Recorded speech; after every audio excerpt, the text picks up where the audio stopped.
So wait, you're telling me that you don't know anything about a tie-wearing gorilla who goes absolutely bananas over barrels and beating up reptiles? Well then maybe it's time for you to know your Amiibo!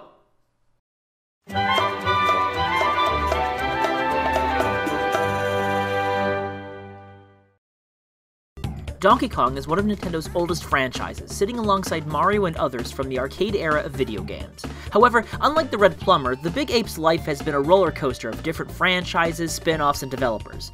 Even so, at least the roller coaster has been full of plenty of fun games along the way. Donkey Kong made his debut in the hit arcade title sharing his name. His birth, like Mario's, came from the failure of Radar Scope, a space shooter arcade title. Nintendo of America was in financial straits, and after being asked to help, President Hiroshi Yamauchi called to designers Shigeru Miyamoto and Gunpei Yokoi to create a new game using Radar Scope's hardware. The result was the popular arcade platformer we know and love, Donkey Kong, released 1981. The game would later be ported to a multitude of consoles, including NES, albeit with the Pie Factory level removed. In the game, Donkey Kong is a massive ape who breaks out of the zoo, kidnaps Pauline, and climbs up a construction site for Mario to stop him. The name Donkey Kong comes from his stubbornness, and his resemblance to King Kong. In fact, the similarities with King Kong set off a lawsuit with Universal Studios, but Nintendo ended up winning the case, and so Donkey Kong remained an arcade sensation. After the success of the original, 2 sequels were made. In Donkey Kong Jr., DK's child has to free him from Mario's clutches. Mario the villain? That's new. This game introduced vine climbing elements, which would become more prevalent in future games. Meanwhile, in Donkey Kong 3, players control Stanley, who uses bug spray to fend off DK and his slew of bugs. This game was not met with the same reception as its predecessors, and as consoles became a bigger part of Nintendo's software output, Donkey Kong's prominence waned. Whereas Mario took center stage, Donkey Kong slumped away. In the early 1990s, Nintendo EAD and subcontractor Pax Softnica worked to recreate the arcade adventures of Donkey Kong, which released in 1994 on the Game Boy. The game takes the original classic and makes it a full puzzle adventure. This would later become a foundation for the Mario vs. Donkey Kong series. Meanwhile, Nintendo was also collaborating with British Developer Rareware to bring Donkey Kong back to mass appeal using its cutting-edge 3D graphics technology. The result was the massively successful Donkey Kong Country. In Donkey Kong Country, Donkey Kong lives on DK Island, which is ravished by the evil King K. Rool and his Kremlings. Having lost his banana horde, DK takes action, running through jungles and glaciers and factories with barrels at the ready. This game is the debut of Donkey Kong as a platforming hero. Donkey Kong Country also introduces the young sprat Diddy Kong, a monkey with a toad and red cap, who joins the Big Ape in an adventure. Donkey Kong Country would go on to be one of the best-selling games in the Super Nintendo, and it would be the biggest influence in Donkey Kong for Super Smash Bros. After Donkey Kong Country's success, 2 sequels were released, Diddy's Conquest and Dixie's Double Trouble. In both of these adventures, Donkey Kong is actually the character in need of being saved. It would not be until the Nintendo 64 that Donkey Kong came back as a playable character. While Donkey Kong continued to be a playable character in Mario's spin-off titles, Donkey Kong would get his first 3D game debut in Donkey Kong 64. Donkey Kong 64 stars DK, Diddy, and 3 more Kongs as they face off against K. Rool one more time. The game focuses on playing vast stages with each character and collecting multiple items for each, ranging from blueprints to medals to coins to bananas to big bananas to ammo. There's a lot to collect, perhaps too much. Afterward, Donkey Kong Racing was in development for the GameCube, but in 2002, Rareware was acquired by Microsoft, ending the era of Rare-developed DK titles.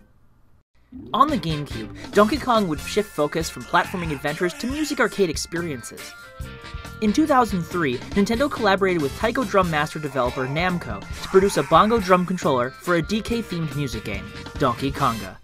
Using the bongos, players play music ranging from public domain to covers of more contemporary music. A sequel released with even more contemporary music, and Japan got a 3rd title with game and anime themes. What was most unique, however, was EAD Tokyo's debut title, Donkey Kong Jungle Beat. In Jungle Beat, players controlled Donkey Kong using the bongos, all in an effort to build combos and collect bananas. This game nixes all of Rare's Kongs in favor of just DK beating the living daylights out of boars, tank elephants, and other apes. These bongo-focused games would influence DK's presence in Super Smash Bros. Brawl. The reception of the bongo controller was mixed, so much in fact that later games that were planned to use it dropped it entirely. With bongo drums gone, Donkey Kong was left alone once again. That was until 2010, when Retro Studios brought Donkey Kong back to his platforming adventures in Donkey Kong Country Returns. In this Wii adventure, Donkey and Diddy Kong face off the Tiki-Tok tribe as they brainwash every animal on DK Island. The game goes back to the Donkey Kong Country roots, collecting Kong letters, as well as riding Rambi. No other animals were there, unfortunately. We still love you, On Guard. The game was met with great reception, so much that it was ported to the 3DS, and a sequel was quickly developed for the Wii U, Donkey Kong Country Tropical Freeze. In Tropical Freeze, DK and his Kong family are exiled from their island by the Snowmads, and now it is up to the Kongs to defeat them one island at a time. Both Dixie Kong and Cranky Kong join as playable characters, and series musician David Wise returns to score this adventure. While the game was a solid sequel, the Wii U's low user base and proximity to Super Mario 3D World made its appearance less impactful. These new titles have had some impact to Donkey Kong in the newest Smash games. Costumes! Donkey Kong doesn't really wear costumes, but here are some notable alternate colors for his. The black-colored Donkey Kong wears a yellow tie, which is what the second player wears in Donkey Kong Country, and his fur color is akin to a rainforest gorilla's. White Kong is referred to as Yeti DK on the Brawl Dojo, but it could also be reminiscent to Super Kong from Donkey Kong Country Returns.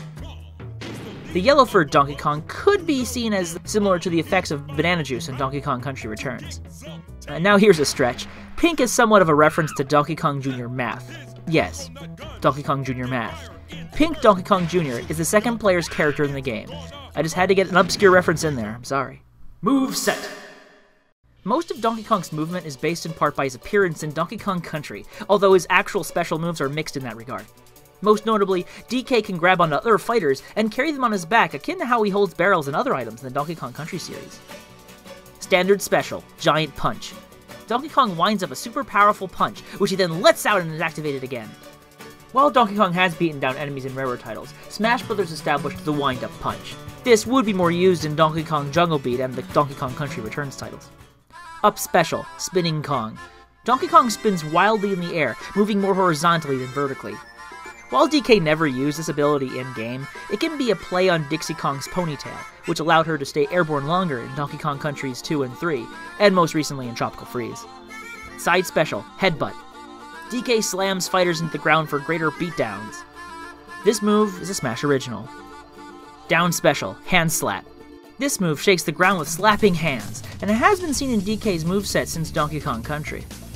Final Smash, Conga Beat. Introduced in Brawl, this final smash calls for DK to pull out a pair of bongos and proceed to play a beat that, whenever hit correctly, will send giant blasts of energy around him. In Smash 4, a bar has been added to show players when to hit the bongos. Now you too can do lots of damage even if you don't have rhythm. No surprise, this is a callback to all the Donkey Konga games released in the past. Future. Donkey Kong's future is assured, even if a little hazy. Tropical Freeze released only a year ago, and there are calls for Retro Studios to work on something else, besides Donkey Kong. On the flip side, NST did bring about Mario vs. Donkey Kong Tipping Stars to the Wii U eShop, as well as the 3DS eShop, so at least you have that to work with, even if you're not necessarily playing as Donkey Kong. Either way, based on previous adventures, I'm pretty sure we'll see Donkey Kong again in just a matter of when. And with that, I think it is safe to say you now know your Amiibo! Thank you for watching this episode of Know Your Amiibo. My favorite Donkey Kong game is Donkey Kong Jungle Beat. What's yours? If you want to learn more about another Amiibo on this wave, simply click on it now. If you can't, don't worry, more videos are on the way. Otherwise, if you want to see another wave, check the links on the right. If you want to keep up with this series for other Nintendo goodness, check out Nintendo Will Report TV. And if you want to see what other crazy stuff we have made, check out Third Rate Minion. Thank you.